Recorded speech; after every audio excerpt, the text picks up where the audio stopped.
So you just got your LED video wall from Top Light DJ and you're looking for instructions how to build it. This video is for you. Stay tuned.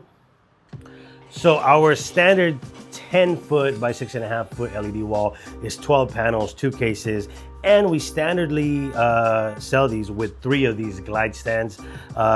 It's more than enough to use it as a LED standing wall rack. So we'll check that out first here. What you want to do when you get your LED walls and your glide stands is stand all your glide stands like you see here.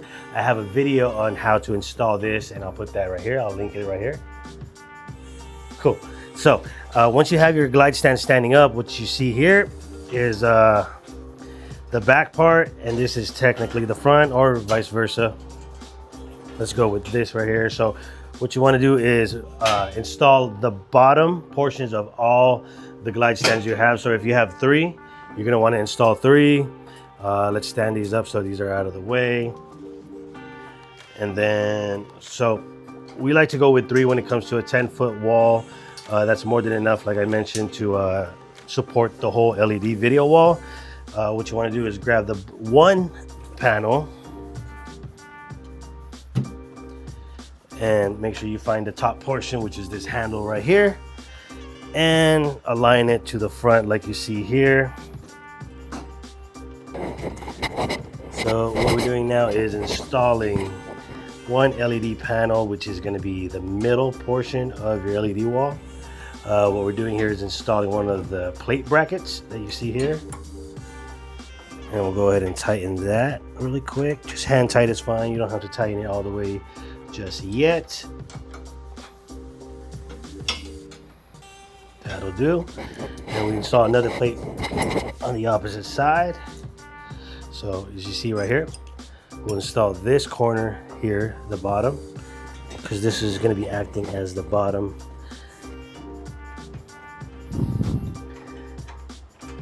Again, hand tight, doesn't have to be super tight just yet. You don't have to torque it down or anything. And now we'll screw in the bottom portion of the support. So 4 corners of the LED panels should be screwed into these glide stands. That'll ensure optimal support for the LED wall once it's all up. Now, if you're not using a glide stand, you can go ahead and skip this part of the video and go to the part where I am physically putting them together. If you're going to be hanging this on a truss, this part of the video doesn't really apply to you, but we're going to be setting up the cables, the power cables, the data cables, and the controller throughout the video, so you might want to stay in for that part. So once you've installed your initial 3 for the LED video wall, again, mind you, this is for a 10-foot by 6.5-foot wall, so you'll have 3 of these standing. And as you can see right here, this middle portion has a support bracket here and a support bracket on either side as well. So what we're going to be doing is we're going to be hanging one here and hanging another one here on the right, which is this bracket right here. So we'll get started on that and you'll see how it goes. All right, so let's get started with the first hanging one. So you'll see right here, align your LED panel to its right, and then we're going to go ahead and use the built-in latching system that comes with all LED panels, and just tighten that, and then the bottom as well. So now you have the initial support of the hanging portion. Now you grab some screws. These screws, of course, will be included along with a handy dandy Allen wrench. That's all you really need. If you want to make your life easier, you go ahead and grab a power drill. This will make it tight a bit faster. And then now we twist this part. Now we hang the other side and do the same thing. So I'll hold this. Marcus will show you where to hang it. So you just align it. Again, another pair of hands will definitely help. I'm not saying you can't do this yourself, but another pair of hands will definitely make it faster for you. All right, now you do a support screw right here where the bracket is. Awesome. Now you have your middle portion of the bottom done. Now you just need to hang one more on that side. You'll connect these right here together, just like we did in the middle, and we'll do that now. So, B-roll.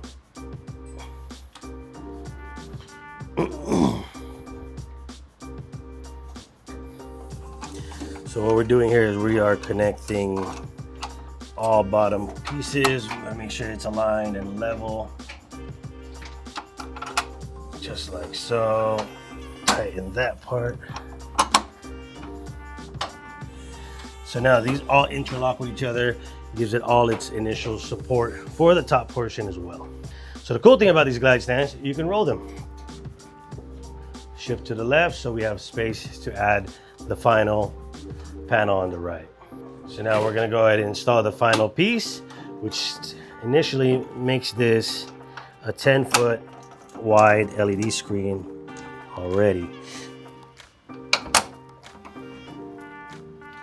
All right, now we'll go ahead and do the top row, and we're gonna be pretty much done with the installation and assembly of the wall. Right after that, we're gonna go ahead and do the cable and data and power, and we'll show you how that all powers up everything here in the LED wall. All right, so we're gonna work on the top portion now. Again, what I mentioned is very cool about these glide stands is you could mobilely move it. Again, we did make these designs for these glide stands. If you see them anywhere else being copied, they copied us. Anyway, very mobile is our idea about these glide stands. So we're gonna go ahead and start with the top row now. We'll go ahead and grab one panel. And once you grab the top one panel, we're gonna go ahead and get started here on my left side. So we'll pass that over to Marcus. He'll align it. Again, what you wanna do is align the top portions and make sure these installed brackets and latches are already installed. Then you could go ahead and get some screws and screw them in the four corners. So again, line up the glide stand rack so that you see the receiving thread on the LED panel itself. You line that up. Again, all four corners, two on top, two on the bottom of each LED panel.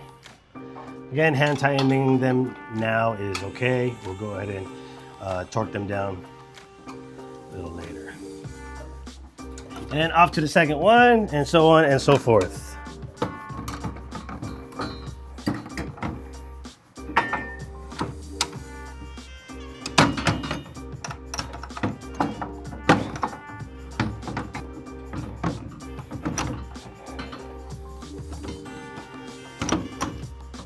Alrighty, so now once you've aligned all LED panels on the top, go back and put in the screws where you need to put it in, on all the brackets, on all the four corners that is showing.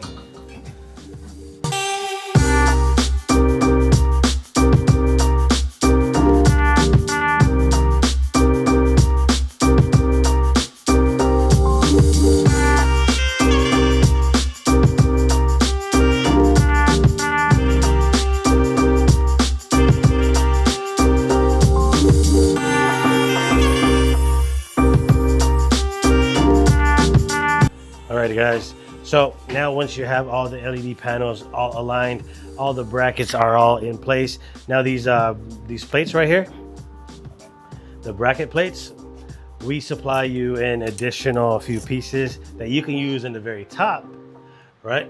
It'll also help with alignment, just in case you don't have a very level floor, but you do not need it. But you could also use it if you're going to be doing another level of LED panels. You could do up to 3 LED panels in this scenario. But for this video, we're going to do this 2 rows, 6 panels wide and 2 rows high. So now go through every single screw again to make sure everything's all tight. This will, of course, help in the stability of the LED panels and the LED wall itself. So now you have your 10-foot by 6.5 feet LED wall physically standing. You have all the brackets all aligned, all screwed in. The rack, standing rack, the glide stands are already aligned. All you need now are your power con cables, your data cables, 12 each. So you have 12 power cons and 12 power cables, and we're going to show you how to daisy chain every single one. So we're going to get started with the power con cables first.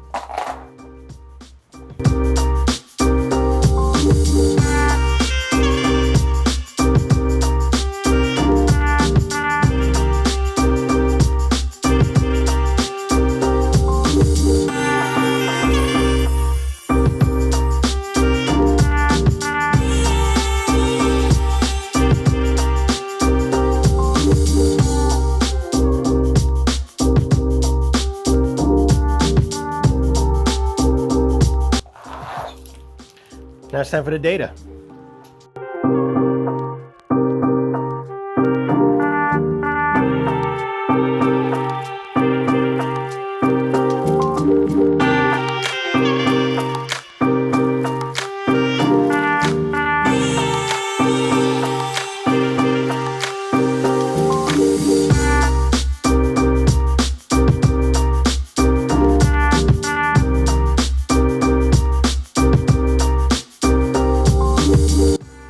So after you're done daisy chaining your power and your data cable, you get 12, but you only really need 10 in this scenario. Reason being is you don't know where you're at as far as any venue you're at, what kind of power source you're going to be working with, whether it's overloaded or not, but you want to play it safe. So what we're doing is we're going to put the top row on one power source, one power cable that you would plug into a power supply. And also, as far as the data goes, we're going to go ahead and just do one row on the top and one row on the bottom, just to make it simple and easier to configure when it comes to an LED wall this size. With the bigger you go, the more of the ports you're going to use in the controllers, but we'll get to that in just a bit. So what we're going to do now is plug in the power sources from the top and the right on separate power cables, and as well as the data cables from the top, technically row 1 and row 2, top and bottom for the data that plugs into the controller, and we'll get to that in just a bit. So the power cables we're going to set up, that goes directly to a power outlet or power strip. These tend to be longer so you can reach your power supply or power outlets. So one for the top row, I'm going to do this one right here, and one for the bottom row. And then next is going to be the data, which I have here for the bottom row and one for the top row. You just want to make sure you feed enough length to wherever you're going to have your controller at. So there goes the bottom one. And here goes the other. Alrighty. So we have it all set up now as far as all the cables go. The only thing we really need to do is connect to a power source and our controller, and then we should be able to show you guys video output. So we're gonna go ahead and spin the wall around now.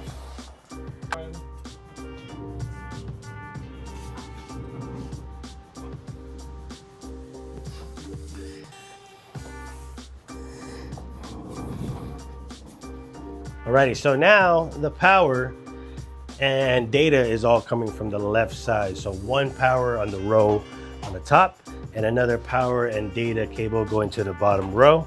And we're gonna plug this in. You're gonna see how power is generated and data is flowing through the LED wall. Alrighty, so we now have our controller out, the CMS260 for this practice. So we're gonna go ahead and install the data cables. You wanna follow me?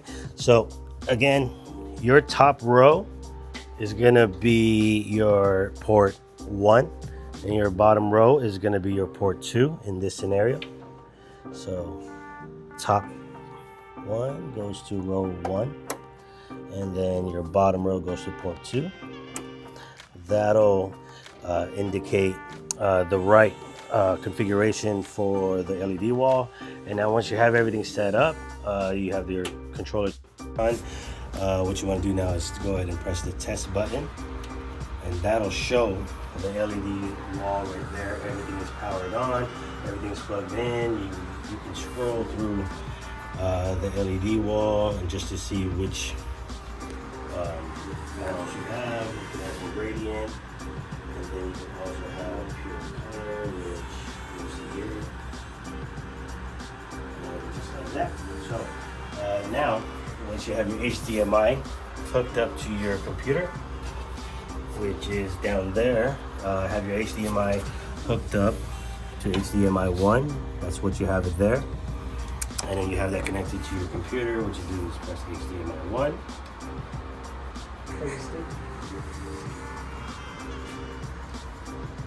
Alright, so once you have your HDMI 1 plugged in, as you can see, the controller still doesn't have it configured. So what we're going to do is run through the configuration input, and we're going to go ahead and do that here. Once you've gone ahead and pressed your HDMI 1, you'll see that the computer is being displayed, but it's not configured yet. So we're going to go ahead and run through that quick setting. So once you have to this home screen, press escape a few times, go to your home screen, press that large knob, go to screen configuration. And now how we had this set up was from a reading on this side. So this is the front of the LED screen. You're technically reading it from right to left. So on the quick configuration menu, you'll go ahead and select that. On the row cabinet, we have 2 rows, which is top and bottom. And then select that. Go to the column quantity, which is 6, because we have 6 columns. And that's what you see right there. And then go to the data flow. This is important, the data flow. Like I mentioned, we're going to be going from right to left, because that's what we have the cable hooked up as. And that's going to be your third option right there in the top right corner. These are a few different ones that you can select from depending how you have it set up. For the most part, you're going to have it from right to left or left to right. And then the more important thing you need to do as well when you have this, you want to go ahead and press the scale button. That'll automatically scale your wall. And then once you have that set up, you press your video, and you have video output just like that. So let's do a quick recap. We installed everything with the glide stands. We installed and assembled the LED walls from top to bottom first. All 12 panels is what you see here. This is a P26 LED video wall that you see behind me. So whether you're doing a P39, P26, P29 or P39 or any pixel model, for the most part, that's how you're going to be installing it when you purchase the LED panel from us. Fairly standard way to set it up, whether you're using a truss or our glide stands or any kind of other floor racks. That's how you would set it up. From cables, you daisy chain it from one direction to the other. Then you can select the left or the right side where you're going to draw power or the data source from. Let me see if I have any other settings, configurations. I think that's pretty much it for the most part. So standardly, we sell this size for the P39 model for only $6,500. That is still a special going on. So if you catch this video and you see me with that promo, go ahead and give us a contact and we'll make sure you're taken care of. We do, of course, offer all sorts of different pixel models from P9 all the way to P5 for the most part. We do other custom jobs as well, from 500 by 500 LED panels, 1000 by 500 like you see here. These are those panels. We also do 640 by 480 LED panels and a lot of custom stuff, from LED DJ booths to DJ booths itself. From LED posters, those are very popular as well, so check some of those videos that we have on YouTube as well. And if you have any other questions as far as how to install, how to purchase, and any configuration issues or technical help that you guys may need, reach out to us here at Top Light DJ and we'll make sure you're taken care of. Again, my name is John here at Top Light DJ, and we'll see you in the next video.